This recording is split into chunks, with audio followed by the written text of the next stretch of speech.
Hi, good afternoon everyone. My name is Damija. Welcome to my channel. Today is 12th of June. It's a Nifty expiry day and it has been a down trending market today, and it was kind of expected, one can say, for quite some days now. The rally was looking overextended, and there was not too much value to be seen. Even if you had some cash, it was very difficult to deploy that cash because the valuations had run up a lot. So it was all in all a slightly tough market to be in. But and today was like kind of a breakdown. Now the reasons that can be put are many. One of the reasons is that there is geopolitical tension that is happening in Middle East, and because of that, the oil prices have run up a lot, and they are now nearing almost $70 to a barrel. So that is one issue that is foreseen. The other problem that would be that the market is overextended, and there is no pocket of value left per se. So if you look at small caps, if you look at some momentum names, they have run up a lot. In fact, mid cap is almost nearing its all-time high. Banks, financials, etc., had made the all-time high almost 3 times now during this phase, and Nifty was just 3-4% away. So the reasons for corrections are made, but another thing is that tariff thing probably can come back, though US and China tariff is resolved, but tariff with the other countries are not. So Europe tariff, etc., is not resolved. So that could be another reason. But reasons are made. I think the markets, when they overextend themselves, be it US markets or Indian markets, we've seen that all these markets have really run up a lot. So it was kind of time for some sort of a correction also to kick in, and perhaps we are seeing one of those legs of those corrections today. Where this will go, will it become a deeper cut? That we will come to know only how the geopolitics plays out. But as of now, it looks contained. So I will take you through what exactly happened today in terms of the markets, and how our Nifty, etc., behave today. So this is the Nifty chart. As you can see that we opened somewhere over here. This was around 25,100. We went up. I don't know why. Maybe it was just to take away all the calls that were in the system. The short calls went away over here. So we went till 25,200, and from there it was a secular down move, and we made a bottom. There's still some time to go, but the last bottom was made at about 24,825. From there, we have recovered a bit. Now, let's see. There is about 30 minutes to go, whether we break down or not. But the story of the day has been this fall, which has happened today. Now, looking at it in terms of the daily charts, this is how the daily charts are looking.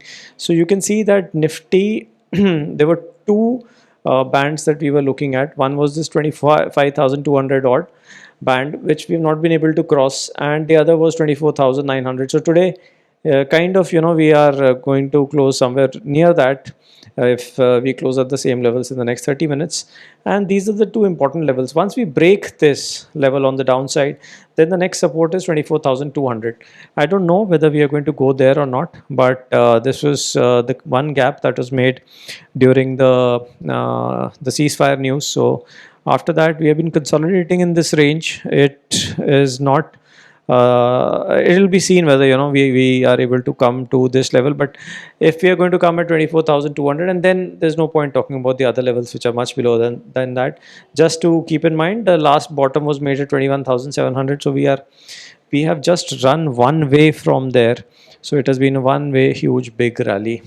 Now coming to how the open interest today was. The open interest, as you can see, the 28 crore calls versus 17 crore puts. So it was very clear and evident.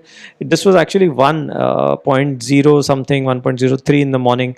So from there's just been aggressive call writing, and that has resulted in this kind of open interest. But this is going to get finished today. And let us also have a look at next week's open interest. Next week open interest also, some calls have been put. So about 7.47 crore calls versus 5 crore put. 0.66, not too much of a gap, 2.5 crore option gap, but this will be clear tomorrow. So but it's 0.66, that is a thing to note. Now coming to the straddle. The straddle was all right today. We did not have too much. We opened at about 100 20 odd, and then it just zoomed up to about 130, 40, and then it has been going down. So it was basically one way decline today. And the straddle also, straddle kind of played a spoil sport when the market went up. That was one bad thing. And that just brings me to the point that it's very difficult to make money in zero DTE now. So the zero DTE just has stopped kind of giving money, and that is one peculiar thing that has happened. So anyone who's trying to play zero DT with fixed stop losses and all, will be very difficult to make money until you have some options on the buy side. Even then, it might or might not play out. So a good way to play the options right now is to diversify across time. And not be dependent on zero DT, because zero DT, the results have been very, very bad over the last 2-3 months. So that is one thing that I thought I'll share with all of you. Now coming to the other things that kind of played out today. Just one sec. The other thing standout was in terms of where the sectors have been today. So if you look at the sectors today, this is how the sectors have behaved. So PSC, energy, auto were the maximum hit today. And actually everything, if you ask me, from mid cap, small cap, everything is going down. And the only place to hide probably is pharma and the defensives. And VIX has also gone up a bit. So it's been an all-round kind of a downfall today. This is the Nifty heat map. So if you see which have been the prominent losers, Tata Motors is down 2.8, Trent is down minus 2.5, Shriram Finance is down. So it's been a more red, actually almost all red, but Nifty next is where the problem is much more. So you see things like PFC down -3, IRFC down -3, Adani Power down -3.5, JSW down -3.8, Motherson down -2.8, BPCL down -4.5. So it's been Hyundai is the one that is up, along with Swiggy and Torrent Pharma. So that was that.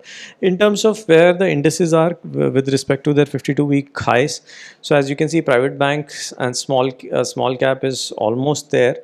This is 52-week high, not all-time high, mind you.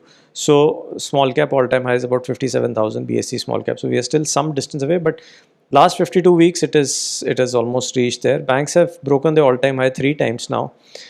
Mid cap is down -3. Nifty is now below 5. It's 5.2. It had come to about 4%. And apart from that, Nifty next is -13. And IT is -16. It's recovered a bit. And the momentum and alpha names are down almost -18 and -20% respectively. So this is the scenario of all the indices. Now coming to what is moving the market. First is this futures edge lower, Trump on trade talks. This is a major thing which is playing out, which is on the geopolitical thing. Okay, so this Iran and Israel conflict, US to pull some embassy staff from Middle East. Now these news are actually now coming on the main news portals, etc. So this is causing some problem. And this is the international cues. If you see, the US 30-year is at 4.8, which is fine. The S&P VIX has gone up by 5.5%. US 10 years at 4.3, which is okay. Nasdaq futures as we speak are down -0.3%. US dollar index is at 98.1. So this is one good news. But apart from that, the trouble is in oil, which is at 68, and gold and silver, which are running. So I'll just take you through. This is the oil chart. So if you see, about a year back, oil was at 86. From there, it went down to almost 60, 59, 60. And now with this news, it has gone up to almost 68, 69. So you can see that there's a huge jump in oil that has happened, and that is not good news for our markets. This is because of the geopolitical tension. Now, this is the chart for silver. This is a one-year chart. As you can see, silver is kind of making its new highs. So it's now at $36. And that's a good breakout that we are seeing in silver. And the same goes for gold. Gold is back to its all-time high. It fell about 7-8% over here. As you can see, around last month we were down, and that is when we had suggested to our clients to look at gold. Now it's almost back to our all-time high. So gold is going to play these tricks, and whenever you get an opportunity, you should look at adding gold.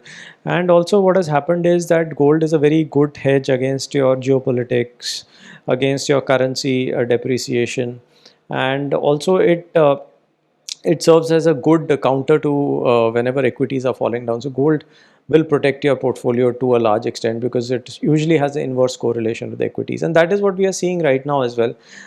Moment geopolitics starts to happen, gold starts to shoot up, and also it protects you against the currency weakening. So if your INR is going down, gold is pegged in USD, so it goes up, and even when USD is losing its value, gold will continue to do well. So gold is a perfect hedge against most of the issues, and it should be part of your portfolio. That just reminds me, if anyone is keen to make their mutual fund portfolio with a combination of equities, debt, and other assets, you can please fill up the form, Google form that is there. I help people make their mutual fund portfolios.